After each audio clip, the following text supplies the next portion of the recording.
Yo quiero pedirle ahora a una persona que es una de las personas que más duro ha luchado para que el gobierno dominicano se enrumbe por caminos de defensa, de libertad, de democracia, de preservar sus valores. Un cubano americano del cual todos estamos orgullosos, pero que defiende igualmente las causas de Cuba, Nicaragua y Venezuela. Quiero pedirle al embajador Otto Ray que por favor suba aquí al dais. Él va a exponer una conferencia. El título de su presentación va a ser Un amanecer de resistencia y libertad para la región, una visión de un hemisferio occidental en libertad. Por favor, Otto, sube. Por allá.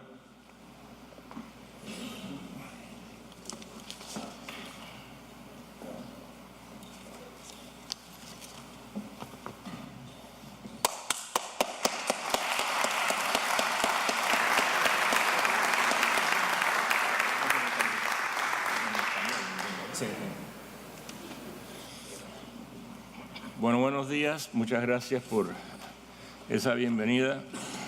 Yo tengo aquí mis notas en inglés, así que van al bolsillo. Primero quiero agradecer la invitación de todas las instituciones que han organizado este evento y felicitarlos por tomar esta... ¿No se oye?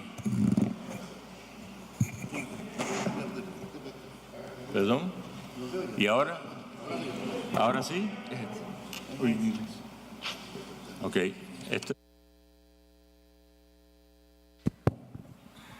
Ok, ahora oyen. Bueno, quiero agradecer a todas las organizaciones que han tomado la iniciativa de convocar este evento, este día de hoy, que es un día muy importante en la historia de Cuba y espero que sea también importante en la historia de nuestro continente. Orlando me ha pedido que hable brevemente sobre una visión del hemisferio, de una nueva visión. Yo creo que la mejor visión para este hemisferio sería una visión, un hemisferio sin dictaduras, de derecha o de izquierda. Un hemisferio sin, sobre todo, las tres dictaduras más duraderas que existen hoy en día, que son las de Cuba, Venezuela y Nicaragua. No estoy dejando por fuera otros regímenes de izquierda autoritarios como el de Bolivia, o otras pequeñas islas del Caribe que se han unido a la organización que se formó en La Habana por Fidel Castro y Hugo Chávez, llamada ALBA. Pero yo creo que lo que quiere Orlando es que yo les dé una visión, una perspectiva de cómo se ve desde Washington esta región y cómo se ha visto y por qué todavía, después de 60 años de comunismo en Cuba, de 20 años del socialismo del siglo XXI, que para mí se parece mucho al fascismo del siglo XX en Venezuela y en Nicaragua, todavía existen esas dictaduras aquí en este hemisferio que debía de ser un hemisferio de libertad y de oportunidad. Es desafortunadamente un hemisferio que no ha logrado su potencial económico y social. No hay otra razón por la cual no lo haya logrado, que es que muchos de los líderes, no solo de izquierda, francamente han llegado al poder para robar, para enriquecerse y para olvidarse del pueblo que los puso en esos lugares y crear las condiciones para que se aprovecharan de esa pobreza y de la falta de oportunidades personas como Fidel Castro o Hugo Chávez o Daniel Ortega o los muchos otros que han abusado del poder. Estados Unidos no le ha dado a esta región la importancia que se merece, por razones que son claras si uno está consciente de los problemas que enfrenta un presidente de los Estados Unidos o secretarios de defensa o de Estado o de otras importantes agencias o departamentos de Estados Unidos. En el hemisferio occidental no existen amenazas existenciales, como le dicen, o sea, amenazas que pueden costarle la existencia a los Estados Unidos, como sí existen en otras partes del mundo. Y es lógico que un presidente que entra a la Casa Blanca, que entra a la oficina el 20 de enero del año que comienza su periodo, esté preocupado por países como Corea del Norte, China, Rusia y muchos otros que tienen armas nucleares y que pueden francamente destruir a los Estados Unidos en 25 minutos.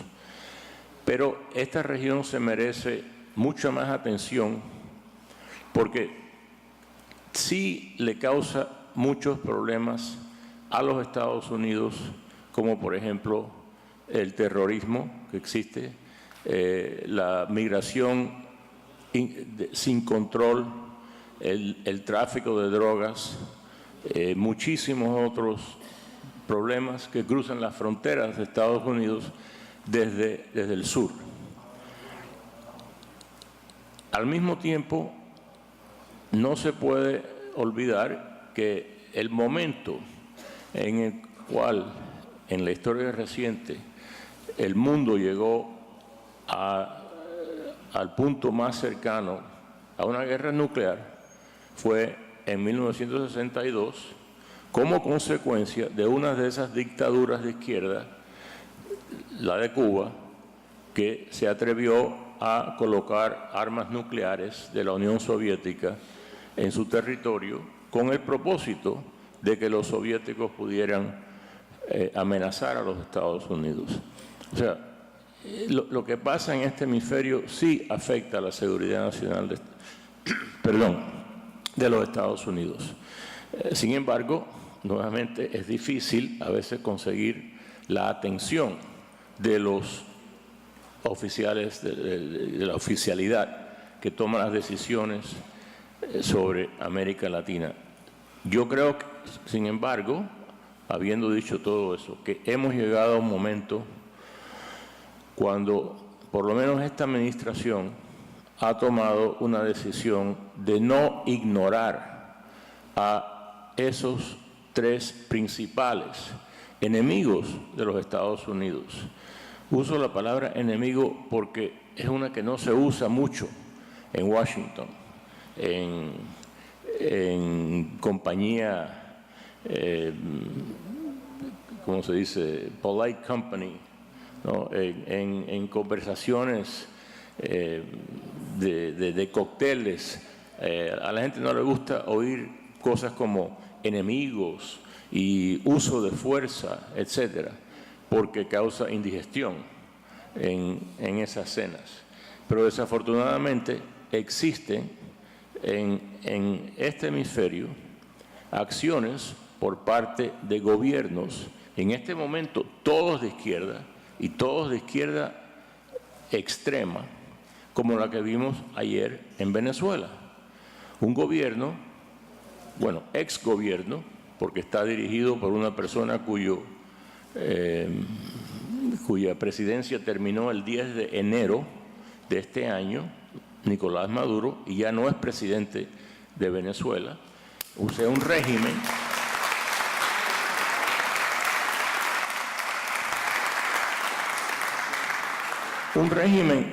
que prefiere matar a personas que están trayendo suministros de comida y de medicinas para sus propios ciudadanos, para los ciudadanos de ese país que tienen hambre y que están enfermos precisamente por las políticas de ese gobierno, apoyados por el gobierno de Cuba y por otros, de Rusia, de China, de Irán, y por movimientos como Hezbollah, movimientos terroristas. Ese régimen de Maduro prefiere destruir comida y medicinas antes de que lleguen gratis al pueblo de Venezuela. Eso demuestra la naturaleza del enemigo que estamos enfrentando en América Latina. Y esas tropas de Venezuela, yo fui embajador en Venezuela 3 años, yo conocí otra Venezuela y otras fuerzas armadas que no le disparaban a su propio pueblo. Y esas fuerzas armadas que estamos viendo hoy han sido entrenadas por Cuba, reflejan la dictadura de los Castro, de los hermanos Castro. Y para aquellos compatriotas míos, norteamericanos, que dicen, no, ya los Castro no están en el poder, solo hay que recordarle que la posición más importante en Cuba es la de secretario general del Partido Comunista y la tiene Raúl Castro. O sea que Raúl Castro todavía manda en Cuba, es el que más manda en Cuba. Y si el señor Díaz-Canel no lo cree, que diga algo que no le gusta a Raúl y veremos quién gana esa discusión. Hay que saber lo que está pasando en estos países y hay que enfrentarse desafortunadamente a ese tipo de táctica. Por un lado están estas dictaduras de izquierda, son dictaduras, han eliminado los derechos civiles de sus ciudadanos. Cuando tratan de recuperar esas libertades pacíficamente, como ocurrió y como ocurre, por ejemplo, en Nicaragua, desde abril del año pasado, el gobierno de los señores Ortega, del señor y señora de Ortega, simplemente los asesinan en las calles. Y si no lo encuentran en las calles, los van a buscar a su casa.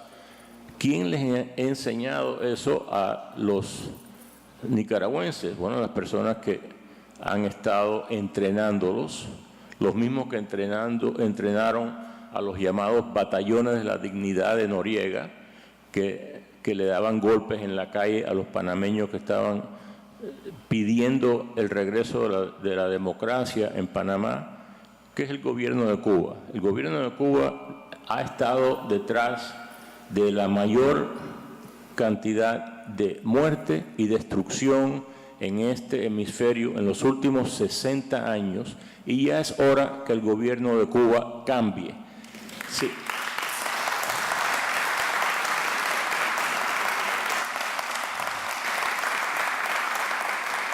En Washington hay mucha gente que cuando uno usa este tipo de lenguaje que estoy usando, dice, pero usted está a favor de regime change, como si regime change fuera una mala palabra. Sí, yo estoy a favor de regime change.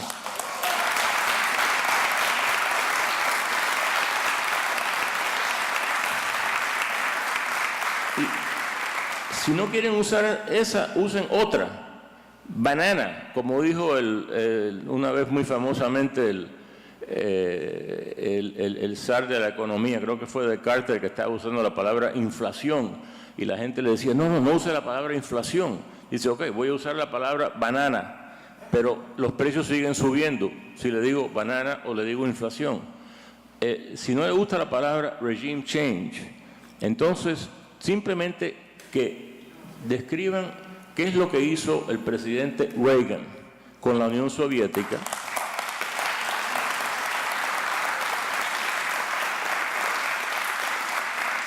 De alguna otra manera. A Reagan también lo acusaron de ser un irresponsable, un cowboy que iba a causar la Tercera Guerra Mundial. Yo lo sé porque yo trabajé 8 años para el presidente Reagan y por supuesto que estoy muy orgulloso, pero aprendí mucho. Aprendí que la mayoría de los críticos de la prensa, del Congreso, y cambian de nombre, pero siguen siendo las mismas críticas equivocadas, no se dan cuenta que cuando uno está enfrentando a personas o a regímenes o a movimientos que están dispuestos, como lo hemos visto en Cuba, en Venezuela, en Nicaragua, a matar a sus propios ciudadanos, o en Siria, o en Rusia, o en China, a matar a sus propios ciudadanos porque no están de acuerdo con las políticas de su país, hay que usar todo tipo de táctica, preferiblemente no violenta, preferiblemente, pero hay que mantener sobre la mesa el uso de cualquier otra táctica a la cual ellos le tienen miedo. Nuevamente, hay mucha gente en Washington que hoy mismo hay un senador de Connecticut que está criticando, por ejemplo, al senador Rubio, porque Rubio dice que no podemos quitar, lo mismo que dice el presidente Trump, no debemos de quitar como opción el uso de la fuerza. Y este senador liberal de Connecticut, por supuesto, dice, no, que eso es muy peligroso, porque eso nos puede hacer caer en una trampa. Que la política de Trump de enviar comida y medicinas a Venezuela es una trampa para abrir una guerra. Yo creo que la trampa es en la cual han caído esos senadores liberales que están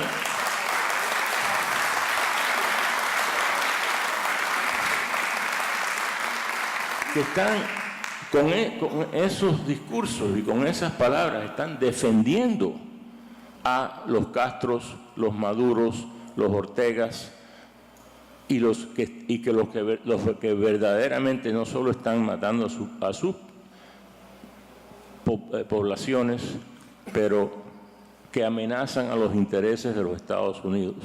Hace poco aterrizaron 2 bombarderos rusos, yo de vez en cuando les digo soviéticos porque creo que usan exactamente, quizás tienen diferentes nombres en el avión, pero es la misma táctica. 2 bombarderos nucleares en Venezuela, como una muestra de poderío, como para amenazar a los Estados Unidos. Yo creo que era más para amenazar al propio pueblo de Venezuela y a los vecinos de Venezuela, como Colombia y Brasil, que por fin, después de muchos años de ignorar lo que estaba pasando en Venezuela, esos 2 países y otros más constituidos en el Grupo de Lima se han parado y han dicho ya basta lo que está ocurriendo en Venezuela. Claro, porque los está afectando a ellos, por fin. Quizás era necesario que esos países vecinos se vieran afectados, en este caso por los millones de venezolanos que han tenido que huir de su país porque no tienen libertad, no tienen que comer, no tienen medicinas.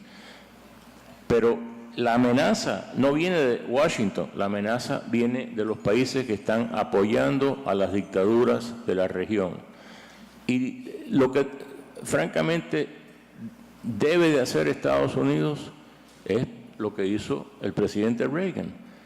La Guerra Fría, el imperio del mal se terminó porque Reagan se terminó sin guerra. Todo el mundo pensaba que iba a haber una tercera guerra mundial. No hubo.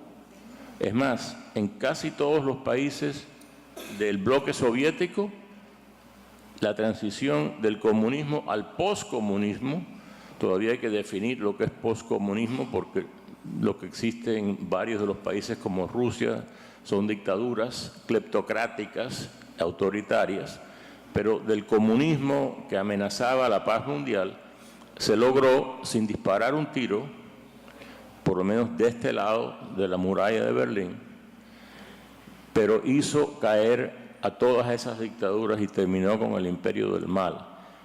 Si Estados Unidos lleva a cabo una política parecida a lo que hizo el presidente Reagan en la Guerra Fría, en contra de los 3 países que han causado la mayor parte de las muertes y la destrucción en América Latina, yo creo que puede terminar igualmente estas pequeñas guerras que están ocurriendo dentro de Venezuela, Cuba y Nicaragua de una manera pacífica, pero que nos lleve a un hemisferio de gente libre y con oportunidades económicas, porque no es ninguna casualidad que esos tres países en este momento tienen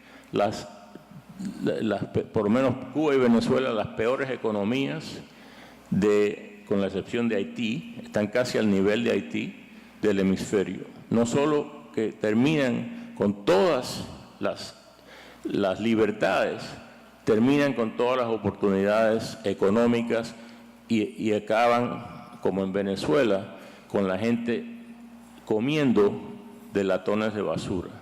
Yo creo que los latones de basura es donde pertenecen los Castro, los Ortegas y los Maduros.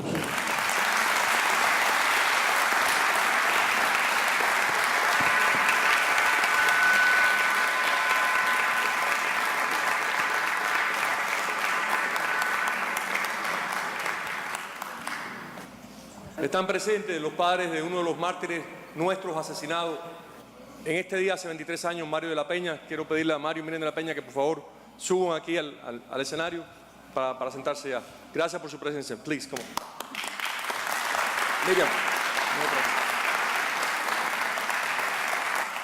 También me informan de que está presente un incansable luchador por Cuba, por Nicaragua, Venezuela, en la Comisión del Condado de Miami-Dade. Se trata de Esteban Bobo, no lo ubico, pero quiero reconocer la presencia del comisionado Esteban Bobo. Esteban.